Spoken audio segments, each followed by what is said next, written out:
आज के इस सेशन में हम लोग बातें करेंगे जावास्क्रिप्ट के बारे में। सबसे पहले मैं आपको बता देता हूँ कि जावास्क्रिप्ट भी जो होगा वो हम लोग नोटपैड प्लस प्लस में करेंगे और हमें कोई ना कोई एक ब्राउज़र की ज़रूरत पड़ेगी। अब वो ब्राउज़र हम चाहे तो फायरफॉक्स यूज़ कर सकते हैं या फिर हम चाहे तो एज यूज़ कर सकते हैं या फिर एज यूजुअल हम गूगल क्रोम यूज़ कर सकते हैं। जावास्क्रिप्ट में आगे बढ़ने से पहले हम लोग डेवलपर टूल के बारे में देख लेते हैं। तो जैसे ये मैंने फायरफॉक्स ओपन किया हुआ है।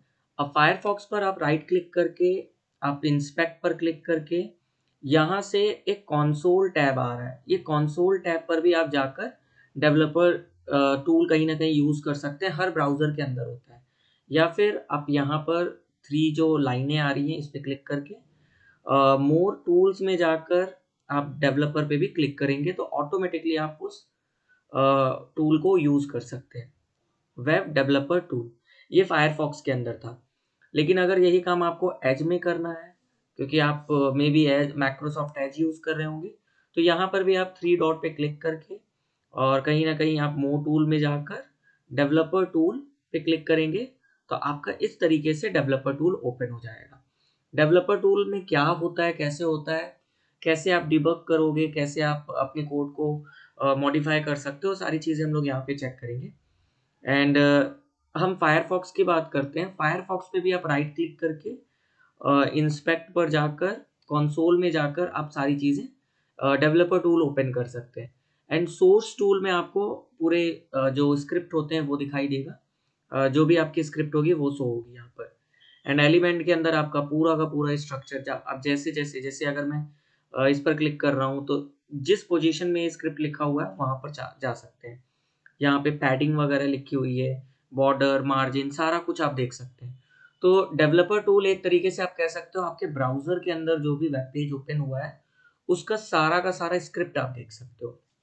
अब मैं जावास्क्रिप्ट के बारे में आपको बताता हूँ। देखिए जावास्क्रिप्ट एक तरीके का कहीं न कहीं आप कह सकते हो कि ये ब्रेन होता है। आप जितनी भी चीज़ें एचटीएमएल में लिख रहे हैं, जो भी चीज़ें आप वर्क कर रहे हैं, वो सारी चीज़ें कहीं न कहीं कंट्रोल होती हैं आपके जावास्क्रिप्ट के थ्रू। तो कई बार हम लोग कह सकते हैं कि आप जावास्क्रिप्ट यूज़ करके एचटीएमएल को भी मॉडिफ़ाई कर सकते हो। आप चाहो तो सीएसएस को भी मॉडिफ़ाई कर सकते हो। सारी चीज़ें आप जावास्क्रिप्ट से करने वाले हैं। अगर आप कोई अपना गेम क्रिएट कर रहे हैं या कोई आप अपना वेब पेज क्रिएट कर रहे हैं जिसमें कोई एनिमेशन या कोई लॉजिक लगाना है, वो सारा कुछ आप जावास्क्रिप्ट के थ्रू करेंगे। तो बहुत बार लोगों के अंदर एक कन्फ्यूज़न होता है जावास्क्रिप्ट का मतलब जावा। देखिए जावास्क्रिप्ट एक अलग चीज़ है, जावा एक अलग चीज़ है। तो दोनों एक दो नेम में जावा है बट दोनों ही चीज़ें डिफरेंस होती हैं। जावास्क्रिप्ट बेसिकली हम लोग एचटीएमएल एंड सीएसएस के साथ में यूज़ करते हैं। एंड इसका जो बेसिक स्ट्रक्चर होता है वो कहीं न कहीं आप देखो, जैसा कि हम लोग HTML5 में वर्क कर रहे हैं, तो हमें सारा कुछ सेम टू सेम यूज़ करना है। हम बस स्क्रिप्ट टैग यूज़ करने वाले हैं, जैसा कि आप यहाँ पे देख पा रहे हैं, स्क्रिप्ट टैग। अब ये स्क्रिप्ट जो टैग होता है, इस टैग को आप हेड के अंदर भी यूज़ कर सकते हैं। आप चाहो तो बॉडी के अंदर भी लिख सकते हैं। आप चाहो तो बॉडी के नीचे भी लिख सकते हैं। मतलब अगर आपने बॉडी टैग यूज़ किया हुआ है और बॉडी टैग के नीचे भी आप यूज़ कर सकते हैं यहाँ पर स्क्रिप्ट टैग।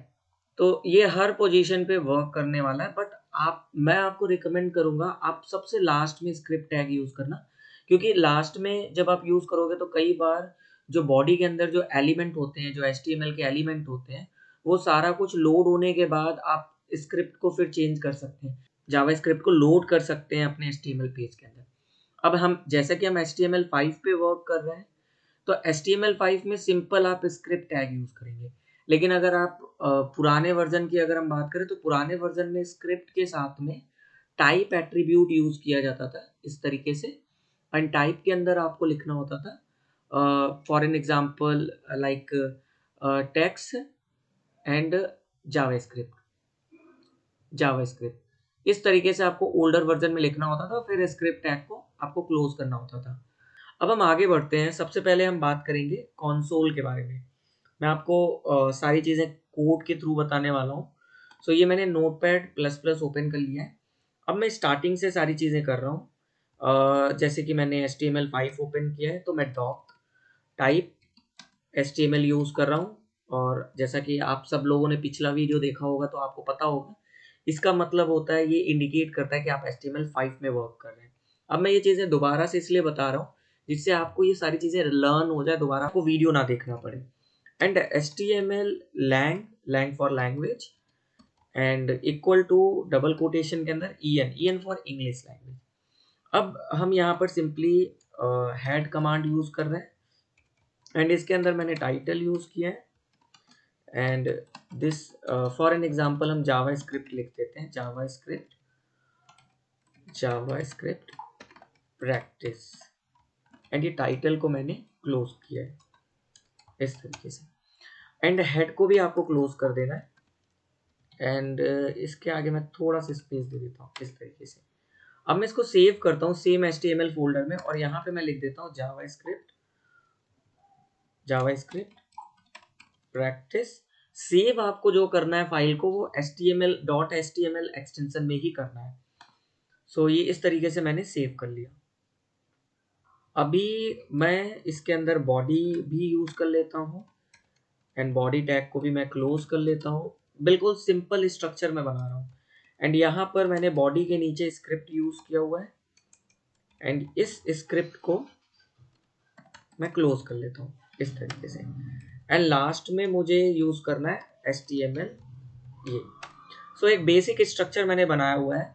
अब इसको इसके वेब पेज को मुझे ओपन करना है। सो ये हमारा जावास्क्रिप्ट प्रैक्टिस ये ओपन है। इसको मैंने ओपन विथ किया है गूगल क्रोम के अंदर इस तरीके से। और मैंने साइड में कंसोल भी ओपन कर लिया है, मोर टूल में जाकर डेवलपर टूल, ये कंसोल भी मैंने ओपन कर लिया है क्योंकि जो भी चीज़ें हम लोग करेंगे वो कंसोल के अंदर कहीं ना कहीं शो होने वाला है, तो वो सारी चीज़ें हम लोग यहाँ पे देखेंगे। अब स्क्रिप्ट के अंदर सबसे बेसिक कमांड मैं आपको बता रहा हूँ। जब भी आपको कंसोल के अंदर कोई भी चीज़ प्रिंट करना है जो आपके डेवलपर टूल के अंदर दिखाई दो, तो उसके लिए हम लोग यूज करते हैं console.log log एंड इसके बाद सर पैरेंथेसिस के अंदर आप डबल कोटेशन के अंदर लिखेंगे। जैसे हम हेलो वर्ल्ड लिखते हैं, हेलो वर्ल्ड। और ध्यान देना है जब भी आप स्क्रिप्ट के अंदर कोई भी चीज़ लिख रहे हैं, कोई भी कमांड लिख रहे हैं, तो आपको सेमी कॉलन जरूर देना है। सेमी कॉलन यूज करते हैं टर्मिनेट करने के लिए, यानी कि इस लाइन, ये लाइन एक दूसरा लाइन है, इसके नीचे एक दूसरा लाइन स्टार्ट हो जाएगा। तो स्क्रिप्ट के अंदर console.log हम लोग यूज करते हैं कंसोल को इंटरप्रेट करने के लिए, जैसे ये डेवलपर टूल को इंटरप्रेट करने के लिए। इंटरप्रेट का मतलब होता है कि कंसोल के अंदर आप आ रहे हो। अब जैसे ही मैंने रिफ्रेश किया तो आप देखो कंसोल के अंदर आपका हेलो वर्ड प्रिंट हो गया। तो इस तरीके से आप कंसोल को यूज कर सकते हैं। आप चाहो तो यहाँ पर कोई दूसरा वर्ड भी यूज कर सकते हो, जैसे this is my page. Double quotation के अंदर आपको लिखना है, डबल कोटेशन के अंदर एंड सेमीकोलन। जैसे मैं यहाँ पे रिफ्रेश करूंगा आप देखो दिस इज माई पेज। तो कंसोल को इस तरीके से आप यूज कर सकते हो। आप चाहो तो ये भी यूज कर सकते हो, जैसे आपने यहाँ पर ही a इज इक्वल टू 3 लिखा है, सेमीकोलन दिया, enter. b is equal to आपने 4 दिया है, आपने b नाम का एक वेरिएबल बनाया। वेरिएबल क्या होता है वो मैं आगे बताऊंगा, बट आप ये अभी सिंपल समझो, a is equal to 3 and b is equal to 4। तो ये दोनों a के अंदर 3 चला गया, b के अंदर 4 चला गया। अब मैं चाहता हूँ c एक ऐसी चीज है जो a और b का सम है, यानी कि c is equal to a plus B. जैसे ही मैं सेमी कॉलन लगा के एंटर करूंगा तो c के अंदर 7 आएगा। तो डेवलपर को आप डायरेक्टली भी यूज कर सकते हो, बिना आप, अगर आपको HTML के अंदर यूज करना है तो आपको console.log यूज करना होगा। लेकिन अगर आप डायरेक्टली डेवलपर टूल यूज कर रहे हो तो आप directly a is equal to 3 और b is equal to 4 use करोगे। अब इसी काम को अगर मुझे स्क्रिप्ट के अंदर यूज करना है तो जैसे मैंने a इज इक्वल टू 3 दिया, 4 दिया, semicolon, b is equal to b एक नाम का वेरिएबल बनाया जिसको मैंने 3 दिया, and c is equal to मैंने दिया a प्लस b इस तरीके से। एंड console.log इसके अंदर मैं प्रिंट कर रहा हूँ c की वैल्यू, यानी कि c मैंने यहाँ पे यूज किया और सेमीकोलन लगा दिया। अब मैं बेसिक चीजें बता रहा हूँ, जैसे a के अंदर 4 चला गया, ये 4 वैल्यू a के अंदर गया, 3 जो है ये b के अंदर गया, एंड इन दोनों की वैल्यू, इन दोनों का सम जो है c के अंदर गया। लेकिन जब आप फर्स्ट टाइम किसी वेरिएबल को डिफाइन कर रहे हो तो आगे var लिखते हो, अभी आप केवल समझिए, बाद में मैं VAR क्या होता है, ए क्या होता है, सारी चीजें मैं बताने वाला हूँ। तो वेर आपको यूज करना है जब आप फर्स्ट टाइम में यूज करो। वेर का मतलब होता है वेरिएबल, फर्स्ट टाइम में अगर आप यूज कर रहे हो। एंड अब जब मैं इसको रन करूंगा, और एक चीज और ध्यान देना है, जब आप कोई वर्ड लिख रहे हैं, कोई कोई स्टेटमेंट लिख रहे हैं, तो आपको सेमी डबल कोटेशन के अंदर लिखना होता है। लेकिन अगर आप वेरिएबल यूज कर रहे हैं तो आपको कोई भी डबल कोटेशन यूज नहीं करना है। अब मैं इसको सेव करके यहाँ पे करूंगा, तो आप देखो सेकंड लाइन में 7 आ गया। इसका मतलब होता है कि आपने जो console डॉट लॉग यूज किया था, सी, इन दोनों का सम आ गया है। अब अगर आप चाहो तो इसको चेंज कर लो, 9 कर दो, तो टोटल सम 13 आना चाहिए। तो आप देखो 13 आ गया। तो इस तरीके से console डॉट लॉग हम लोग यूज करते हैं अपने डेवलपर टूल को इंटरप्रेट करने के लिए। नाउ अब हम कमेंट पर बात करते हैं। जैसा कि हमने देखा था HTML में कमेंट करने के लिए हम लोगों को यूज करना होता था इस तरीके से एक्सक्लेमेशन, ये यूज करना होता था हमें। एंड फिर ये ऐसे यूज करना होता था। और लेकिन CSS में जब हम लोग काम कर रहे थे तो हमें दूसरी तरीके से यूज करना होता था कमेंट के लिए।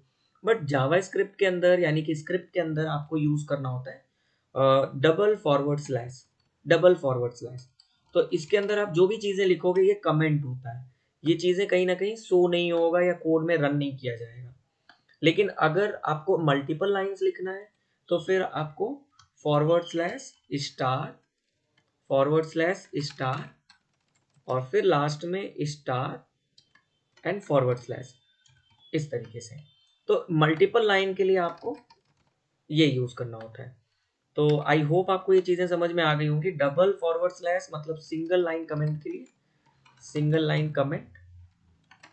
एंड अगर आपको मल्टीपल लाइन यूज करना है तो फिर आपको फॉरवर्ड स्लैश स्टार यूज करना होगा, मल्टी लाइन, इस तरीके से लाइन